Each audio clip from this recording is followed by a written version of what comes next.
মাধ্যমিক ইতিহাস 2025 মানচিত্র অঙ্কন গুরুত্বপূর্ণ প্রশ্ন সহ উত্তর। দেখে নাও মানচিত্রগুলো গুরুত্বপূর্ণ, সেগুলো দেখিয়ে দিচ্ছি। দেখো, প্রথম আছে দেশীয় রাজ্য কাশ্মীর, মিরাট, ঝাঁসি, চম্পারণ, বারাসাত, চট্টগ্রাম।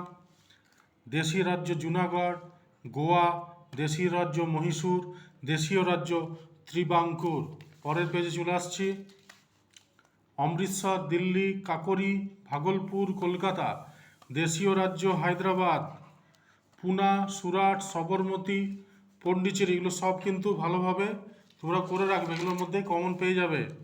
পরের পেজে আছে লাহোর, কানপুর, লখনৌ, ত্রিপুরি, নাগপুর, আহমেদাবাদ, বোম্বে, মাদ্রাজ, পাবনা, কোহিমা। পরের পেজে আছে সিমলা, চম্পারণ, ঝাঁসি, রংপুর, ঢাকা, যশোর, নোয়াখালী, মুন্ডা বিদ্রোহের একটি এলাকা, খেদা, বারদৌলি। এই সব ম্যাপ পয়েন্টিংগুলো তোমরা যদি ভালোভাবে প্রস্তুত করে রাখো, তাহলে 2025 সালে যারা মাধ্যমিক দিচ্ছ তাদের ইতিহাসের কিন্তু ম্যাপ পয়েন্টিংগুলো অবশ্যই কমন থাকবে। আর ভালো লাগলে অবশ্যই তোমরা চ্যানেলটি সাবস্ক্রাইব করো, লাইক দাও, বন্ধুদের মধ্যে শেয়ার করতে কিন্তু ভুলো না।